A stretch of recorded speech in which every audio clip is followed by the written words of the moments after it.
صل وسلم وبارك عليه وعلى آله صلى الله وسلم عليه.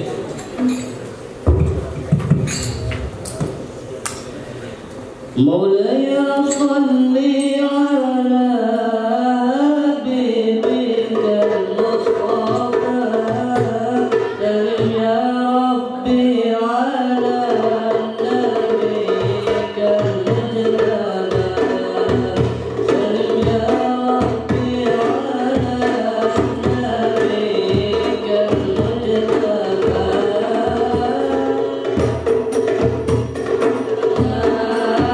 حبيبك المصطفى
Allahumma salli wa sallim wa barik alaihi wa ala alihi sallallahu alaihi. Bismillahirrahmanirrahim. Alhamdulillahi rabbil alamin.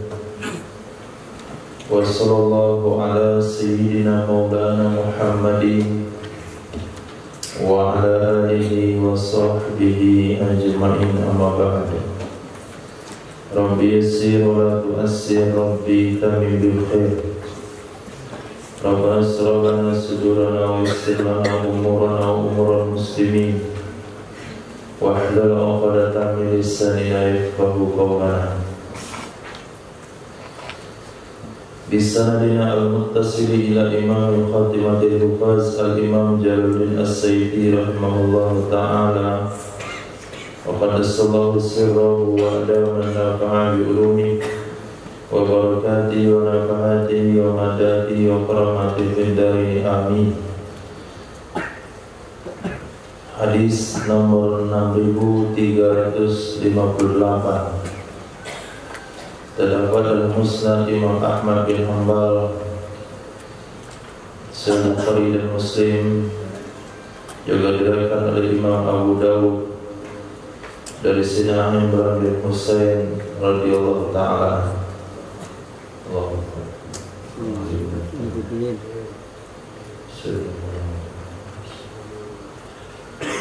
Kemudian hadis yang oleh Imam At-Tirmidzi dari Sayyidina Umar bin Khattab radhiyallahu anhu. Hadis oleh Imam Ahmad bin Hanbal juga dari Sayyidina Abu Bakar As-Siddiq radhiyallahu anhu. Nabi bersabda, "Kullun muyassarun lima khuliqa." Masing-masing itu diberikan kemudahan.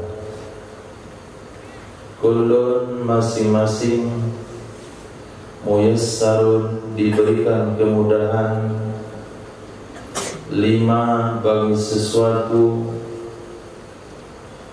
khuliqa yang ia diciptakan, lahu baginya sesuatu.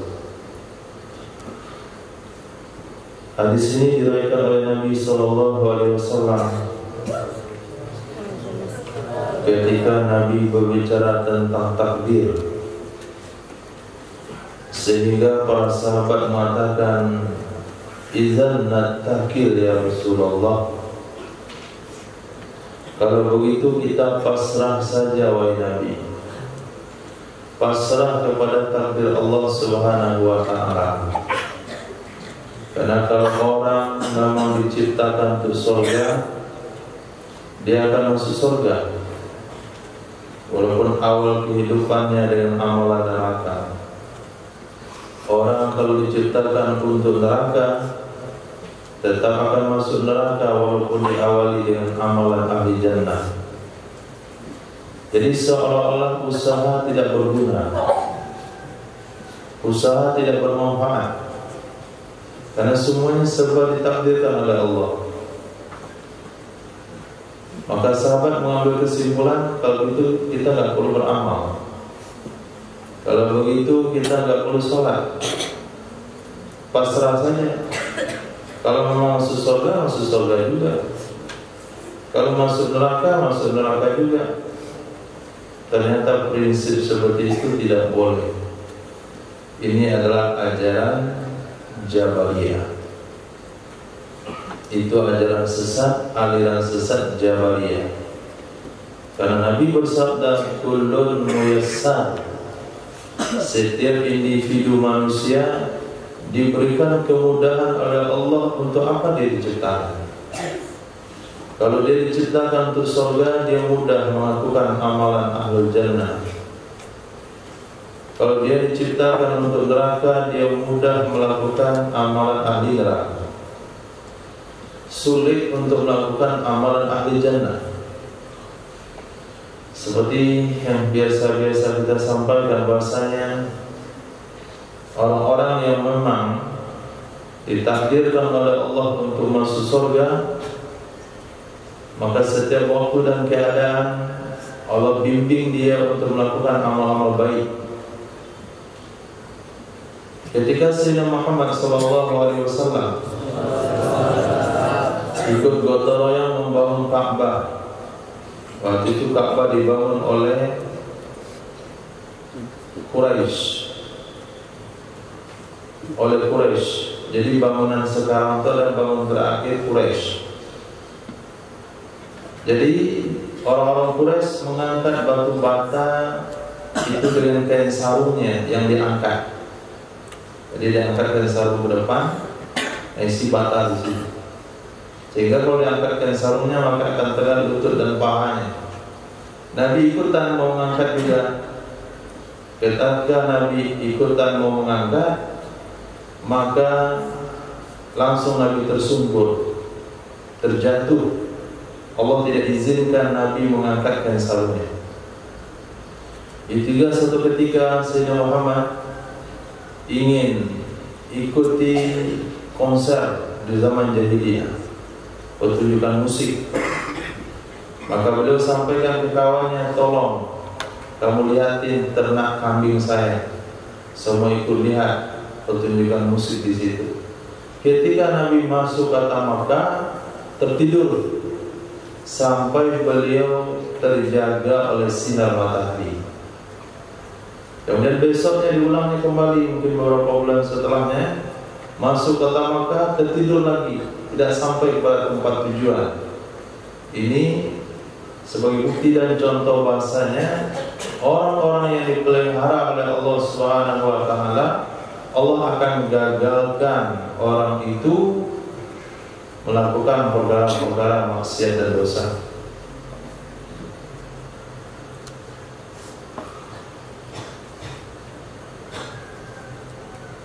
Dewa desa.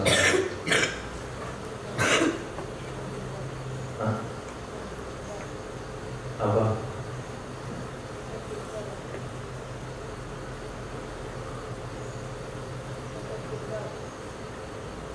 Dengar. Kemudian ketika orang-orang yang diciptakan menjadi ahli neraka, Allah berikan kemudahan kepadanya untuk melakukan amalan-amalan ahli neraka.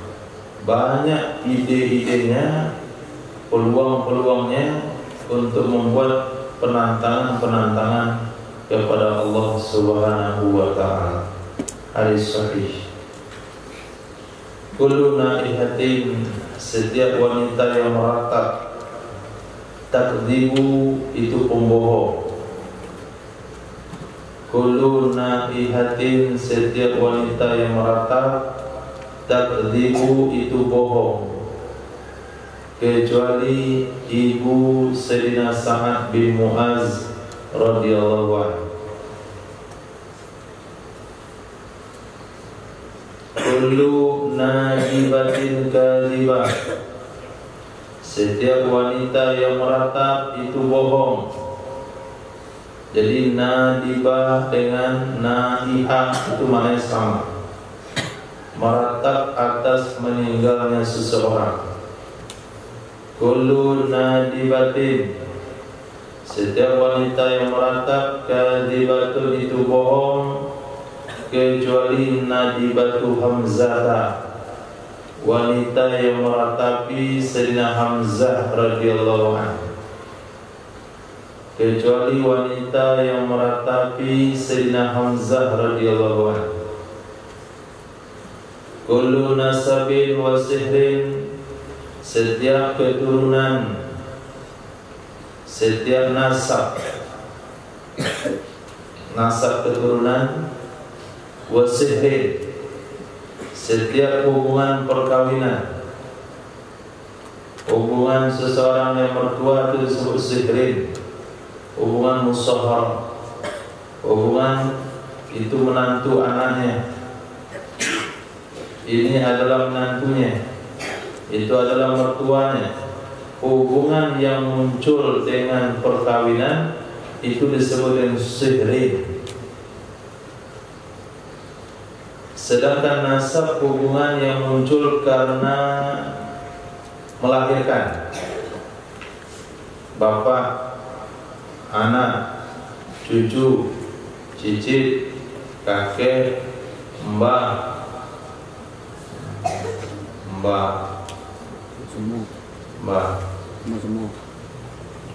agung, akung, mbah Barijan. Itu sebuah hubungan nasab. Dan setiap hubungan nasab, setiap hubungan perkawinan yang qati'u yaumul qiyamah, akan terputus pada hari kiamat. Yang qati'u putus yaumul qiyamati, pada hari kiamat. Kaki yang qati'u akan terputus pada hari kiamat, kecuali nasabi wa sihri, nasabku dan hubungan perkawinan dengan aku. Sayyidina Ali dengan Nabi itu hubungannya adalah sihri, Sayyidah Fatimah dan Nabi hubungannya nasabi.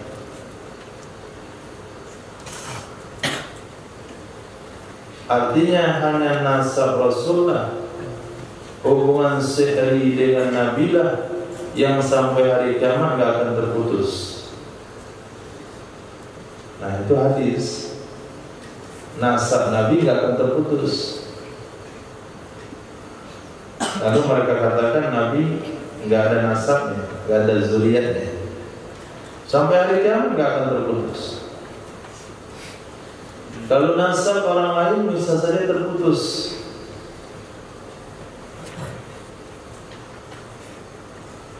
Apalagi keluarga KB, keluarga berencana, anak cukup 2, anaknya 2, satu laki satu perempuan. Perempuan tidak akan menghubungkan jalur nasab untuk orang umum, khusus untuk Rasulullah dia. Kemudian anak laki-lakinya menikah atau anak satu perempuan, habis nasab.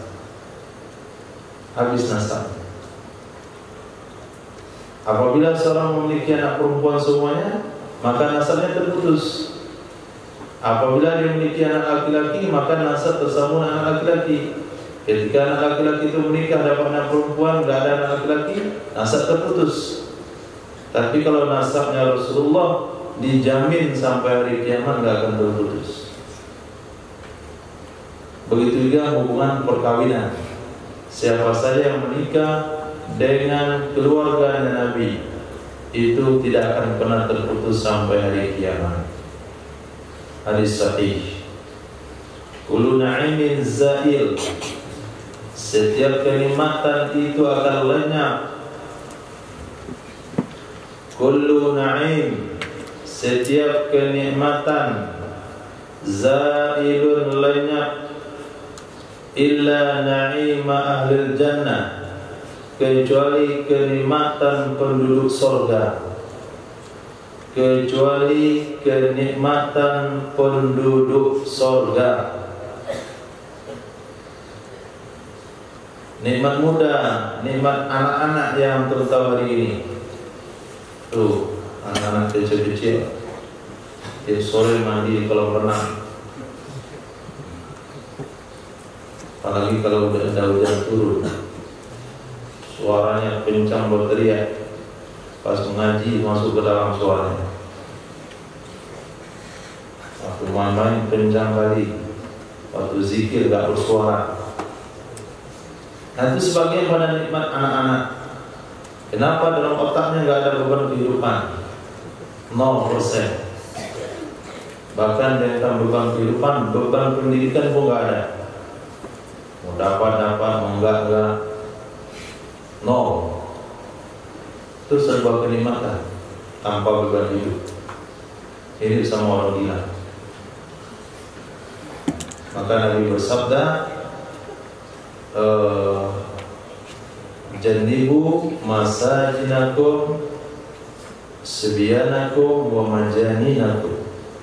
Jauhkan masjid kalian dari orang-orang gila dan anak-anak. Istari. Berpikir juga sama. Orang-orang yang akan dikenakan hukum orang mukallaf, yaitu balik berakal. Wa kharaja minhu as-sabiyyu wa majnunun. Itu kita pikir terus mensetarakan illa sabiyyun wa majnunun. Orang gila sama anak. Jadi kalau anak-anak itu untuk melihat sikapnya seperti orang gila, memang setara. Satu dakar. Nah, itu sebuah kenikmatan yang diberikan oleh Allah Subhanahu wa taala. Itu suatu saat dia akan hilang. Hari ini enggak ada satu kerutan di kulit antum. Karena masih muda, darah masih deras. Tunggu 60 tahun atau 50 tahun lagi. Itu semuanya sudah mengkerut. Mata dah turun. Sekarang gigi, alhamdulillah, satu saat dia akan hilang. Penglihatan, semut di seberang lautan nampak. Itu saking terangnya matanya. Maka kenikmatan itu akan hilang. Sampai pada satu tahap gajah di pelupuk mata nggak nampak lagi. Kenikmatan makanan, selera, alhamdulillah. Dikasih es krim jam 12 malam masih bisa makan. Dikasih rujak jam 1 malam masih bisa makan, aman perut. Rujak jam 1 makan rujak, oke saja. Pagi nggak ada masalah. Itu na'im, kenikmatan suatu saat akan hilang. Jangan jam 1 malam dia makan rujak, kapan saja dia makan rujak langsung mencret. Perutnya dah tua. Kenikmatan kekayaan juga sama, nikmat kesehatan juga sama. Kalau sekarang dia berlari-lari kemana-mana nggak ada masalah. Jungkil balik nggak ada masalah. Besok salah duduk aja sedikit encok, salah urat. Itu semua akan hilang. Kenikmatan semuanya akan hilang kecuali nikmat di surga. Nah, nikmat di surga nggak akan hilang. Setiap hari bertambah ganteng. Usia tetap nggak bertambah. Dalam posisi 33 tahun. 30 sampai 33 tahun. Ketampanan setiap Jumat bisa ganti-ganti muka. Pergi ke pasar mau ambil muka siapa? Oh, saya mau beli tampang itu, beli, pasang, sampai ke rumah udah jadi Jadi ternyata operasi plastik itu adalah kenikmatan yang dihalalkan di surga. Jadi kalau antum bisa kumpulkan beberapa hadis, beberapa dalil yang menyatakan yang diharamkan di dunia dihalalkan di surga. Pertama, khamar. Yang kedua, sutra. Yang ketiga, operasi plastik. Yang keempat, kawinin saudara kandung. Yang kelima, makan sepuas-puasnya.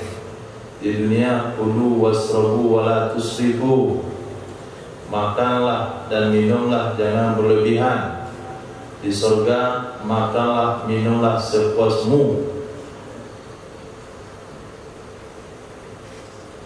Nah, di dunia dilarang tertawa berlebihan. Di surga tertawalah sepuasmu. Di dunia nggak boleh buat kolam susu lalu berenang di situ.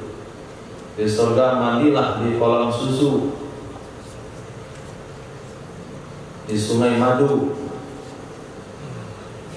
Nah, jadi kenikmatan surga lah yang bertambah. Kenikmatan dunia itu akan hilang. Semakin hari semakin berkurang. Semakin hari semakin berkurang. Antum hari ini mungkin pada sebagian hari bertambah sampai pada titik kesempurnaan dalam usia 40 tahun. Dari 40 tahun turun ke bawah grafiknya sampai ke titik 0. Nah, sampai pada titik 0. Mulai dari 0 gak bisa berjalan, kemudian bisa merangkak, belajar berjalan, kemudian bisa belajar berlari dan berlari kencang, kemudian turun ke bawah, gak bisa berlari lagi, hanya dari lambat-lambat, hanya bisa maraton, kemudian bisa berjalan kencang, kemudian bisa berjalan pelan-pelan, kemudian bisa berjalan dituntun oleh orang lain, lepas itu gak bisa jalan lagi. Asal merangkak, ngesot, lepas itu gak bisa ngesot, tertidur saja terbaring. Lepas itu bergerak pun nggak bisa, akhirnya dibungkus di tangan buat anak. Itu grafik menurun. Nah,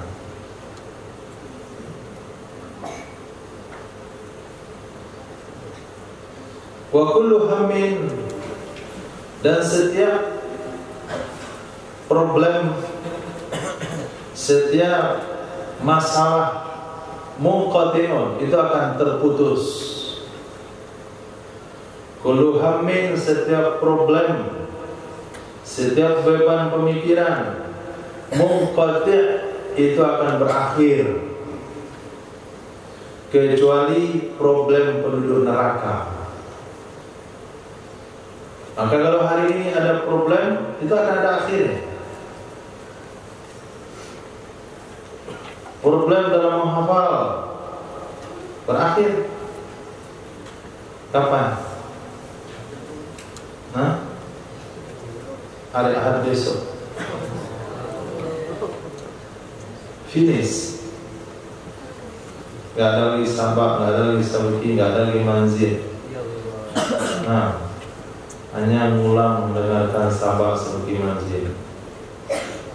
Problem sakit berakhir. Kapan berakhirnya? Ada dua kemungkinan, waktu sehat atau mati. Problem bujang berakhir. Kapan berakhirnya? Dua keadaan, kalau nggak kawin mati. Problem miskin berakhir ketika kaya atau mati. Kekurangan fisik berakhir ketika sembuh atau mati. Jadi apapun problem di dunia ini akan berakhir, kecuali problem ahli neraka, itu nggak ada ujungnya. Khalidina fiha, dibakar selama-lamanya, kehausan selama-lamanya, kelaparan selama-lamanya, nggak bisa istirahat selama-lamanya, dan tidak pernah berakhir dengan kematian. La yamutu biha wa la yahya, Dia tidak mati dalam neraka, tidak juga hidup. Hidup mati. Mati sagan, hidup tak namu. Itulah nasib ahli neraka. Kalau dia mati di neraka, alhamdulillah aman, selesai. Ini enggak mati. Kullama nadijat juluduhum baddalnahum juludan ghairaha. Setiap kali terkelupas kulitnya, kami ganti dengan kulit baru. Terkelupas kulit lama, ganti lagi yang baru. Dibakar, terkelupas, melepuh, bengkak, meledak, ganti lagi yang baru. Sampai masanya nggak ada akhir. Maka kasihanlah penduduk neraka. Sangat kasihan sekali. Ketika ditanya kepadanya, nikmat apa yang pernah kamu rasakan di dunia? Dia katakan, saya tidak pernah menikmati apapun di dunia. Walaupun Fir'aun sekalipun, jawabannya begitu. Walaupun dia pernah ngaku jadi Tuhan, walaupun dia tidak pernah sakit, jangan sakit flu aja nggak pernah. Maka ketika masuk neraka, dia katakan, saya tidak pernah merasakan kenikmatan dunia sama sekali. Nah, itu dahsyatnya daripada azab neraka. Kalau sebegitu dahsyatnya neraka, kalau ada ujungnya pun ada harapan. Berapa kamu disiksa? 20 triliun tahun. 20 triliunan tahun. Masih ada harapan untuk keluar. Walaupun menunggunya lama sekali, tapi ini tidak ada ujungnya, nggak ada akhir. Allahumma ja'alna, Allahumma ja'alna, Allahumma ja'alna. Amin apa? Allahumma ja'alna min ahlil jannah wa na'udzubika minan nar. Kullu nafsin, setiap jiwa,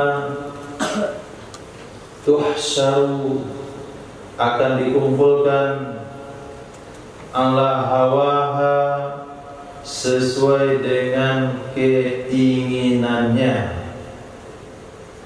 Setiap jiwa akan dikumpulkan sesuai dengan keinginannya. Faman, maka siapa saja hawa yang dia berkeinginan, kafarata, akan kekufuran, fahuwa, maka dianya orang tersebut ma'al kafar, bersama orang-orang kafir. Wala yanfa'uhu, dan tidak bermanfaat akannya orang tersebut, amaluhu, oleh amalnya, syai'an, sedikit pun, syai'an, sedikit pun. Ja'a a'rabiyun ila Nabi sallallahu alaihi wasallam.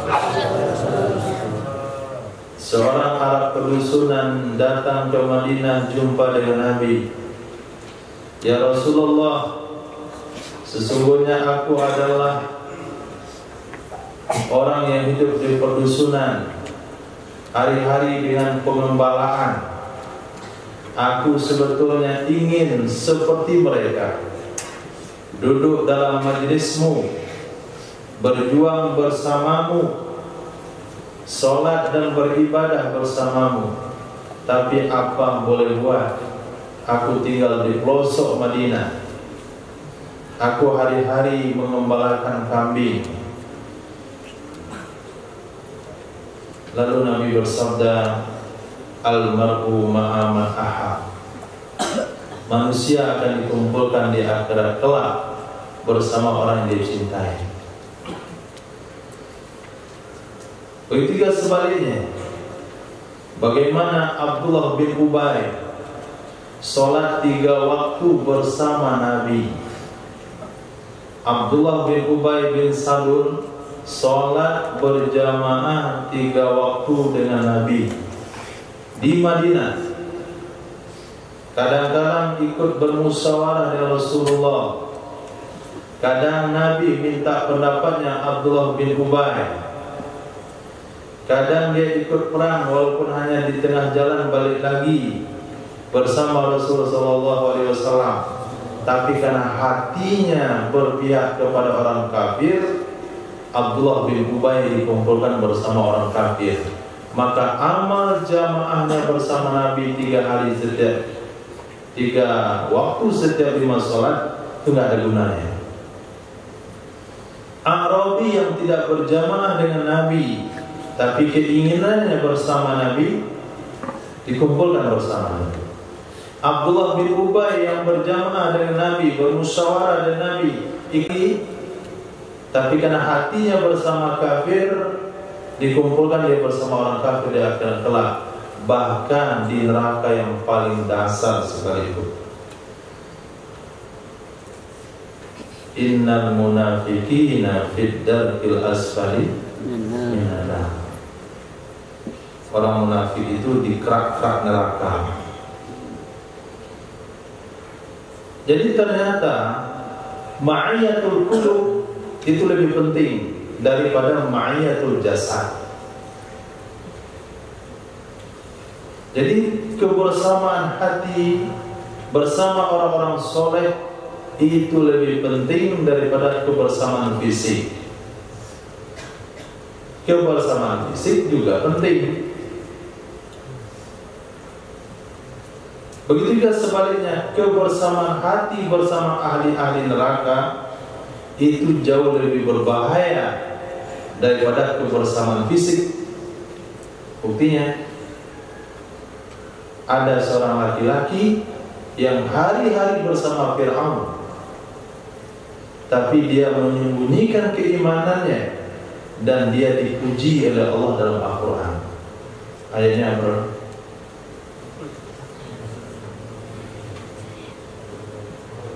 Penjelilah punya ini.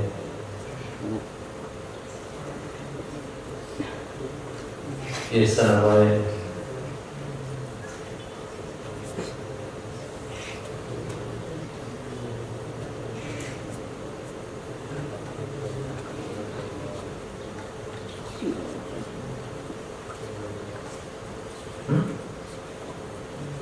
Yaktumu imanah. Satu cuma dalam Al-Quran, yaktumu imanah. Apa bongkarnya? Apa? Wa qala rajulun mu'minun min ahli fir'aun yaktumu imanah. Nah, rajulun mu'minun min ahli fir'aun, laki-laki beriman dari keluarga Fir'aun, hidup di singgasana Fir'aun, hari-hari bersama Fir'aun, tapi hatinya tidak bersama Fir'aun. Hatinya bersama Nabi Musa. Hatinya bersama Nabi Musa. Jadi kebersamaan fisik, begitu juga istri Fir'aun, Sayyidah Asiyah radhiyallahu ta'ala anha, hari-hari dengan Fir'aun, tapi hatinya dengan Allah. Apa Allah nilai? Fisik atau hati? Hati. Nah, maka antum hari-hari dengan Quran, pagi Quran, saat 9 Quran, zuhur Quran, di malam lagi Quran, kemudian lembur Quran, bersama Quran. Maka perlu juga hati bersama Quran. Kalau sekiranya hati tidak bersama Quran, maka amal antum bersama Quran akan sia-sia. Perlu hati bersama Quran. Zahirnya bersama Quran, baca Quran, sekolah Quran, tapi hatinya bersama maksiat, maka dia akan dikumpulkan bersama maksiat. Amal dia bersama Quran tidak bermanfaat. Sebab belakang antum angkat kepala sebelum saya angkat kepala antum dari badan.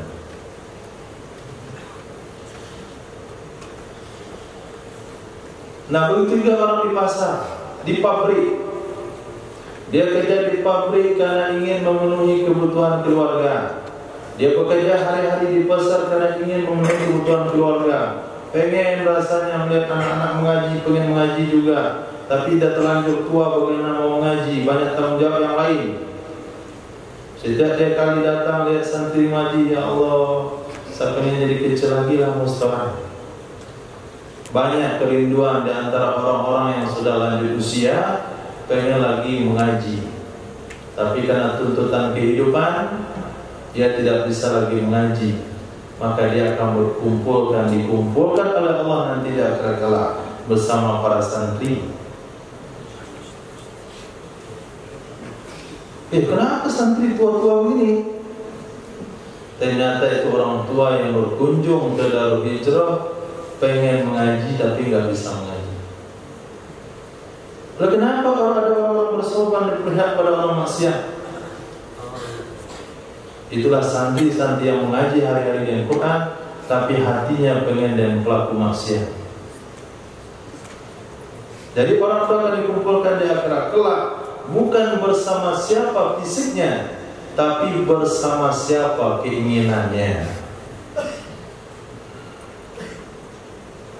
Nah, ini salah satu dalil yang bisa digunakan untuk rabithah dalam ilmu tarikat. Jangan bilang tarikat gak ada dalil. Rabithah tarikat ini salah satu dalilnya menurut saya. Nah, kenapa? Karena rabithah tarikat itu adalah mengikat hubungan hati seorang murid dengan guru-gurunya sampai ke atas.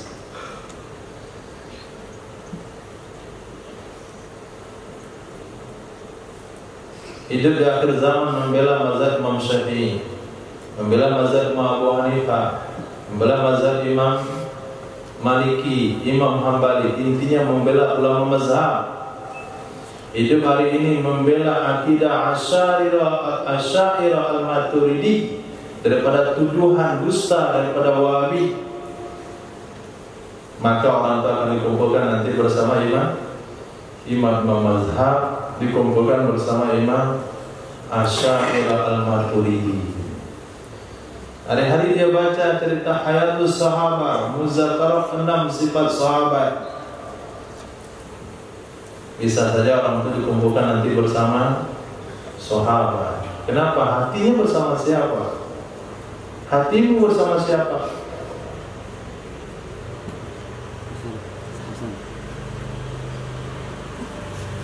Nah, itu pentingnya hati.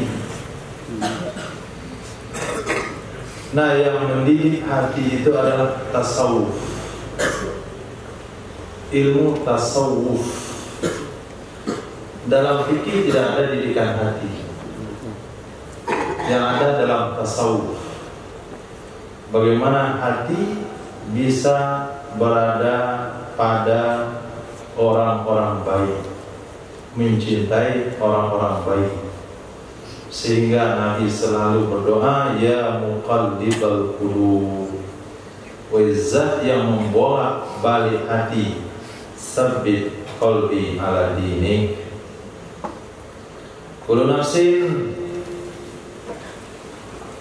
setiap jiwa min bani Adam, dari keturunan Nabi Adam alaihissalam, sayyidun, itu adalah sayyid. Setiap manusia keturunan Nabi Adam adalah sayyid. Parrajulu sayyidu ahli, laki-laki adalah sayyid istrinya. Wal mar'atu sayyidatu baitiha, wanita adalah sayyid rumahnya. laki-laki sayyid keluarganya, wanita adalah sayyidah rumahnya. Maka rumah wanita itu disebut dengan Rabbatul Bait, penguasa rumah. Maka penataan itu sama mereka. Sehingga bahasa Minang yang paling tepat itu sama dengan bahasa Arab, orang rumah. Rabbatul Bait. Nah, sedangkan laki-laki sayyidu ahli. Dan setiap manusia itu sayyid kepada orang-orang yang ada di bawahnya. Kullu nafaqatin yunfiquhal abdu yu'jaru fiha ilal bunyan. Hadis yang kita baca ini melengkapi hadis tadi malam. Setiap nafkah, setiap pembiayaan, setiap nafkah, pembiayaan, yunfikuha, yang menginfakkan akannya, pembiayaan oleh seorang muslim, yu'jaru fiha, maka dia akan diberi pahala padanya. Yu'jaru fiha, dia akan diberi pahala padanya, baik diinfakkan ala nafsihi, ke atas dirinya sendiri, dia infakkan kepada dirinya sendiri, wa ala iyalih, ke atas keluarganya,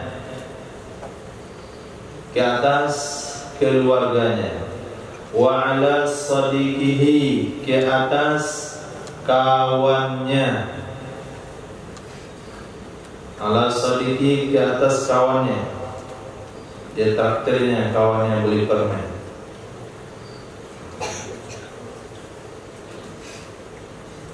Kemudian dia kasih ke kawannya 1 buah biji kacang.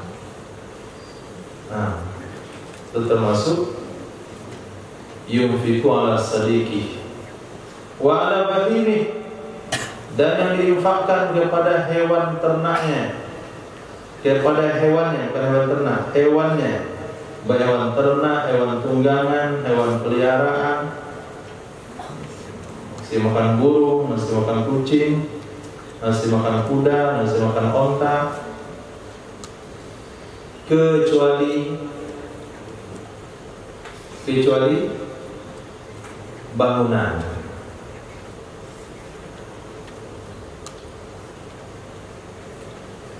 Nanti enggak? Iya. Balik dari atas, yu'jaru fiha, maka dia akan diberi pahala padanya kecuali bangunan. Nah, sambung lagi ke bawah, pangkalnya sama. Coba ulang. Husain.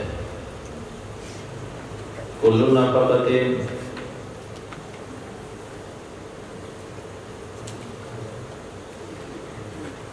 waras ada. Udah waras.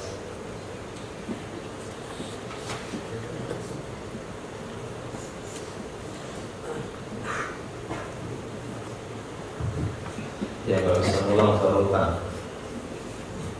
Nanti ada mengantuk.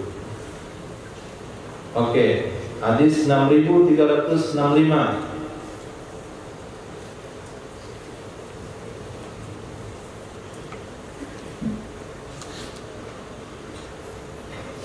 Langsung.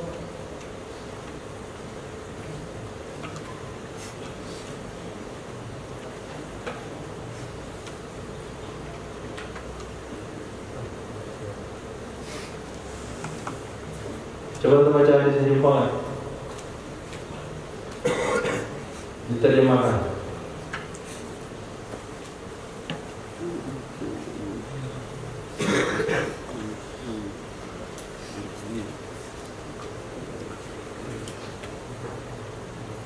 Nggak tahu, berdiri. Fatir. Cepat.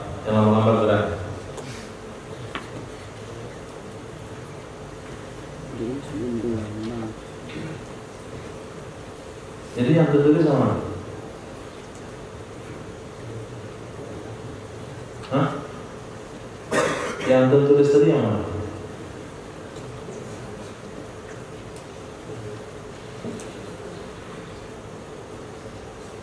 Tiga.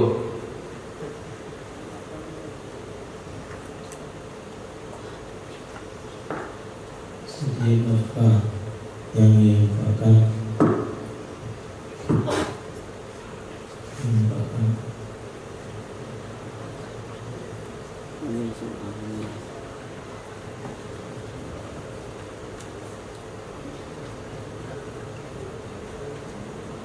nggak bisa. Baru dia terjemah. Oke, seulang. Saya terjemahkan pangkalnya di atas, ujungnya di bawah. Kullu nafaqatin, setiap nafkah, yunfikuha, yang menginfakkan akannya al-abdu oleh seorang hamba, yujaru fiha, itu dia diberi pahala padanya.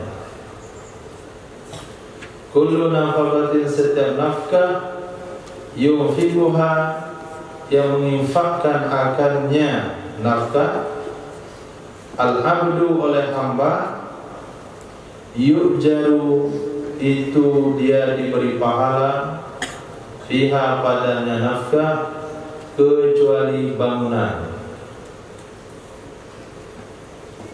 Mulai garis ke bawah kembali. Kullu nafaqatin yunfikuha, setiap nafkah yang menginfakkan akannya al-muslimu, oleh muslim, yujaru fiha, maka dia akan diberi pahala padanya. Diinfakkan sama siapa? Ala nafsihi, atas dirinya, wa ala iyalihi, di atas keluarganya, wa ala sadiqihi, di atas kawannya, wa ala bahimihi, dan di atas hewan ternaknya, illa fi bina'in, kecuali pada bangunan. Kalau diinfakkan pada bangunan enggak ada pahalanya, kecuali bina'a masjid, membangun masjid. Diinfakkan untuk membangun masjid ada pahalanya. Ia bertagi bihi, yang ia mengharapkan dengannya bangunan masjid akan keridhaan Allah Subhanahu wa ta'ala. Tapi kalau dia bangun masjid bukan untuk keridhaan Allah, hanya untuk nama, untuk popularitas, untuk terkenal, untuk apa lagi, maka dia tidak dapatkan pahala. Ini masjid saya punya aturan di sini, sehingga kalau dia masuk masjid itu, kalau dia masuk masjid kayak dihormati, seperti seorang raja masuk singgasana, maka dia akan hilang pahalanya. Maka yang bagus itu, ada satu orang bangun masjid, ketika masjid selesai dibangun, dia meninggal. Jadi nggak sempat dia memotong pita, nggak sempat dia ngomong ketika peresmian, belum lagi diresmikan dan meninggal. Itu yang ikhlasnya terjaga. Karena menjaga ikhlas itu susah. Waktu awal mungkin lillahi ta'ala, setelah berjalan pembangunan, bangunannya wah, mega, kemudian ada yang memuji, oleh angkat dagu dia. Puji lagi, bagus masjidnya ini. Oh ini maksimal jamaahnya, kembang itu. Nah, akhirnya dia diposisikan di masjid itu seperti raja. Kalau dia masuk disalamin orang, tempat duduknya khusus, sejadah khusus. Gak berani orang duduk tempat itu, ini yang punya, nih yang duduk di sini. Kalau dia belum datang, orang nggak berani iqamah, tunggu dulu Pak Haji, Bu Haji. Nah, ini akan mengikis keikhlasan. Tapi kalau dia bangun lillahi ta'ala, mengharapkan ridha Allah Subhanahu wa taala, itulah infak bangunan yang ada pahala. Selain itu, ada juga pengecualian. Disebut masjid di sini bukan hanya masjid, masuklah ke sana musola, masuklah surau, masuklah kepentingan umum, panti asuhan, pondok pesantren, TPA, TQA, TPS. TPS masuk.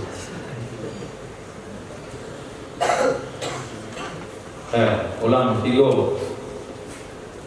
Ulang sudah diterjemah. Hadis nomor 6365. Setiap nafkah yang diamalkan oleh seorang Allah itu ia diberi akannya nafkah pahala kecuali bangunan. Lanjut Ibrahim.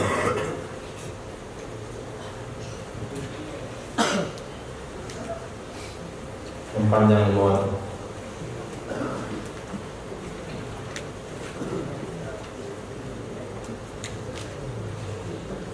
Bingung.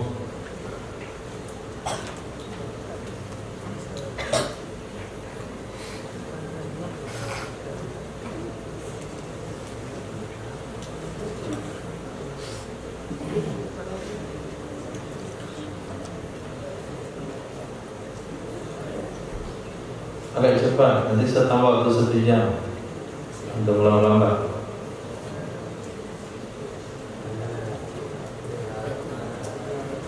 Di waktu untuk diam-diam tuh tertambah cepat lagi.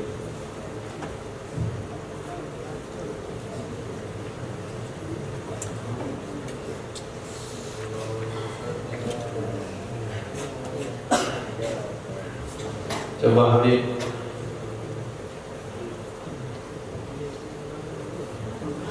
Hah?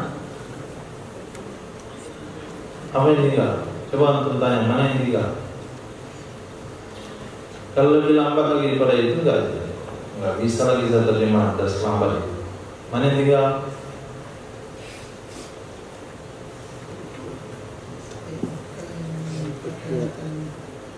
Coba dekati dikit, enggak dengar. Setiap nafkah yang diinfakkan akan nafkah oleh si muslim. Iya. Hadiahnya. Hah? Hadiahnya.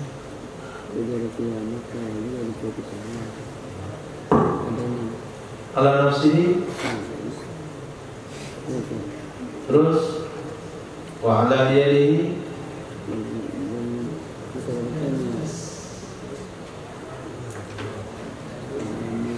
Seorang. Sekali lagi. Kullu nafaqatin, setiap nafkah, yunfikuha, yang menginfakkan akannya, al-muslimu, oleh seorang muslim, yukjaru, maka dia akan diberi pahala, fiha, padanya nafkah, ala nafsihi, atas dirinya, wa ala iyalihi, atas keluarganya, wa ala sadiqihi, atas kawannya, wa ala bahimihi, di atas hewannya, illa, kecuali fi binain, pada bangunan, illa bina'a masjid, kecuali bangunan masjid, ia bertawih, yang dia mencari, bihi, dengannya bangunan masjid, wajah Allah, keridhaan Allah Subhanahu wa ta'ala. Ulang bayan.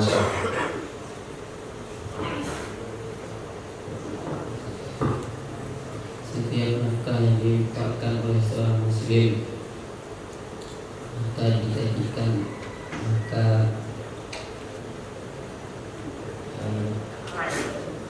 dijadikan apa?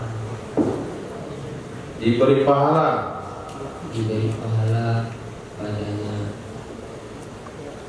atas dirinya, atas keluarganya,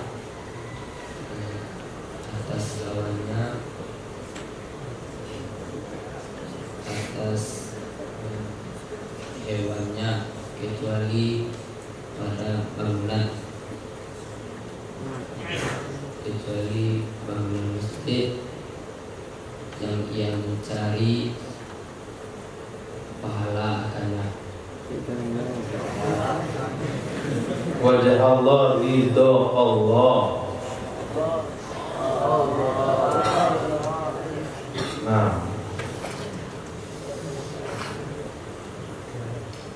jadi ketika antum menulis terjemahan dari buku, maka penguasaan antum tidak akan berkembang. Penulisnya di buku nggak akan berkembang. Antum akan berkembang dengan ilmu terjemah itu kalau nulisnya di kitab. Nulisnya di kitab. Kalau di buku nggak ada, tinggal baca doang. Tapi kalau di kitab untuk tulis nafkah itu minimal untuk dengan hadis di atas itu sudah tahu nafkah itu nafkah. Yunfikuha, menginfakkan. Abdu, hamba. Muslimu, orang muslim. Yu'jaru, diberi pahala. Tulis di bawahnya. Allah di atas, nafsihi, dirinya. Allah nggak boleh tulis lagi. Iyali, keluarganya. Ala sadiki, kawannya. Bahimi, hewannya. Kecuali bangunan masjid. Minimal dengan bina'i yang ditulis pada kalimat pertama bangunan, pada kalimat kedua ketemu lagi bina masjid, itu udah tahu tuh bangunan. Masjid itu nggak perlu lihat kamus, sudah masjid.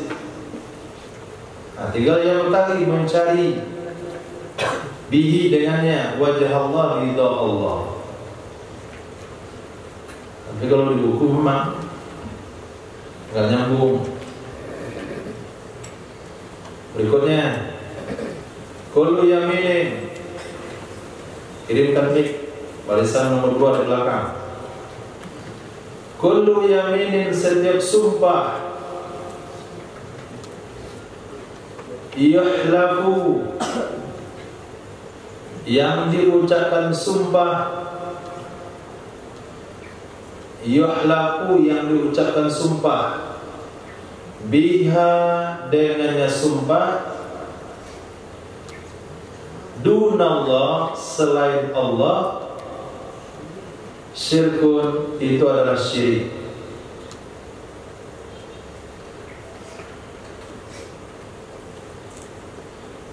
Jadi setiap sumpah yang diucapkan bukan dengan nama Allah itu perbuatan syirik. Allah, ya bukan. Yazid,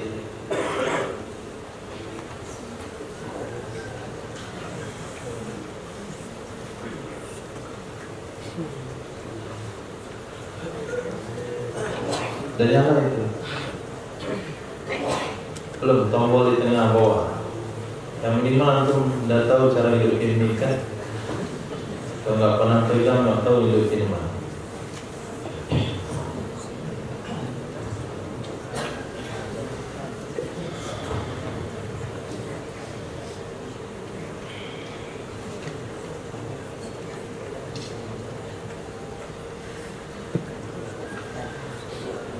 Sumpah yang diucapkan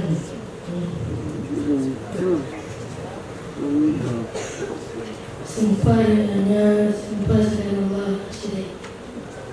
Nah, kullu yaminin, setiap sumpah, yahlaku, yang diucapkan sumpah, biha, dengannya, yang diucapkan sumpah dengannya, dan diartikan diucapkan sumpah dengannya, omanya itu sumpah. diucapkan sumpah dengannya selain Allah adalah syirik. Maka kalau bersumpah dengan selain nama Allah sudah syirik. Nah, tolonglah saya demi bapakku. Nah, itu haram hukumnya. Nah, demi anak-anakku. Tapi kalau ada orang ngomong demi keluargaku, demi anak-anakku, kalau niatnya nggak sumpah, nggak ada masalah.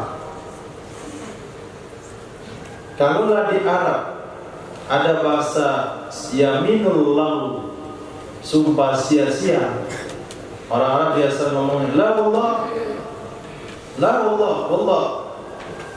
Itu sumpah yang terkeluar dari lidah mereka tanpa ada niat. Itu namanya lawun, nggak ada kafaratnya. Banu Adam, setiap kalian itu keturunan Nabi Adam. Kullukum, setiap kalian Banu Adam, keturunan Nabi Adam. Wa Adamu, sementara Nabi Adam khuliqa, diciptakan min turabin, dari tanah. Wa Adamu, dan Nabi Adam khuliqa, diciptakan min turabin, dari tanah. Layan tahiyanna, la artinya sungguh, sungguh, yang tahiyanna, benar-benar berhenti, kaumun, oleh satu kaum, yaftakhiruna, mereka berbangga, bi abaihim, dengan nenek moyang mereka, atau layakunanna, sungguh benar-benar ada dia kaum, ahwana, itu lebih rendah, lebih hina, Allah, di sisi Allah Subhanahu wa ta'ala, minal ju'lan, daripada ju'lan. Ju'lan itu artinya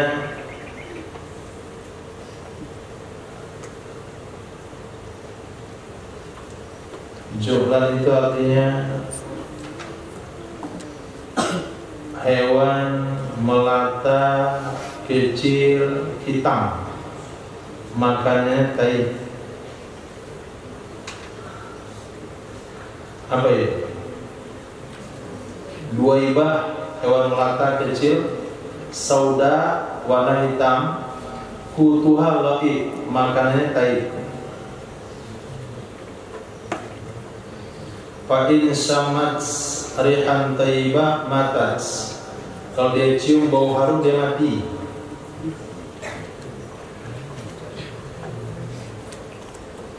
Nah, kalau kecium bau wangi dia mati.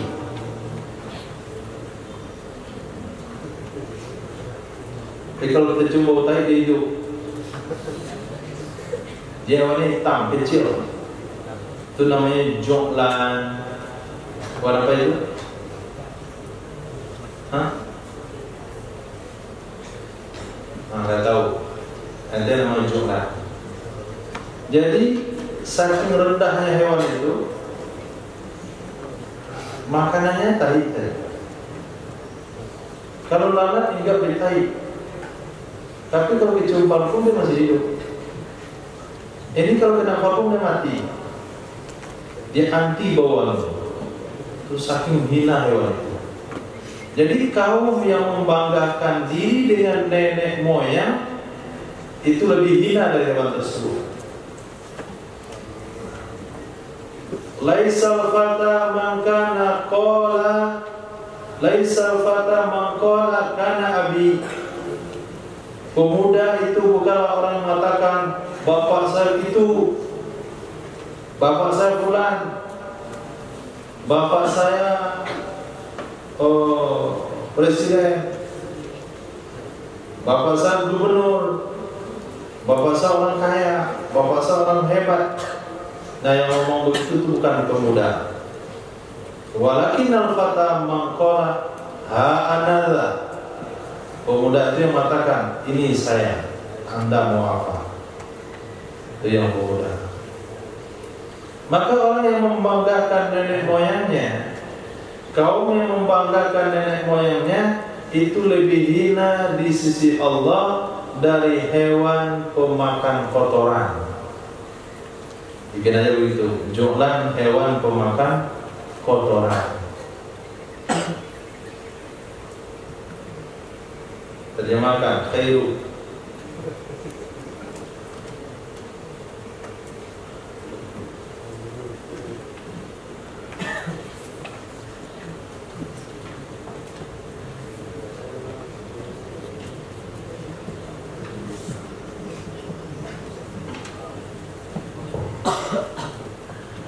Setiap kalian keturunan Nabi Adam, sementara Nabi Adam diciptakan dari tanah. Sungguh benar berhenti oleh suatu kaum.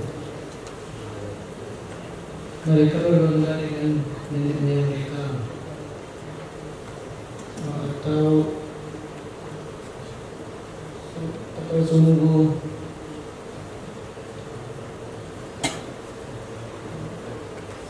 benar Anda itu lebih hina. Sungguh benar-benar ada mereka kaum. Sungguh benar ada mereka kaum itu lebih hina dari sisi Allah daripada yang berupa kotoran. Nah,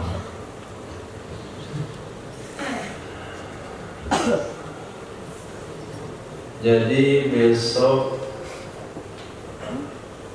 kita tukar metodenya. Nah, metodenya adalah diterjemahkan secara bergilir. Kalau hari ini saya sudah terjemahkan sudah sampai hadis 6.300.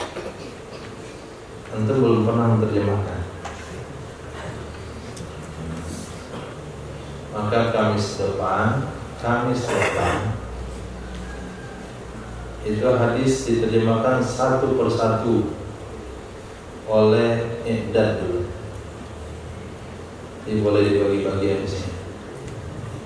Cari mana sendiri, kemudian terangkan. Lepas itu berulang sama tahfiz. Antum mau mengulang atau mau menerjemahkan? Ada. Antum mau mengulang atau mau mencari terjemahannya? Mengulang, oke. Ini tahfiz mengulang, mencari terjemahannya. Dah. Bukan malam jangan ganggu orang. Ini susul Kamis pagi. Jadi tahunya Rabu malam itu. Baru tahu besok hadisnya yang mana. Nah, lepas itu musyawarah bagi satu orang satu. Kalau kan hadisnya panjang satu orang satu. Kalau pendek satu orang tetap satu. Tidak boleh panjangnya bagi dua. Nah, kalau tafakuh nggak usah lagi, maka dari tiap pagi. Nah, ini tidak. Cukup, insyaallah.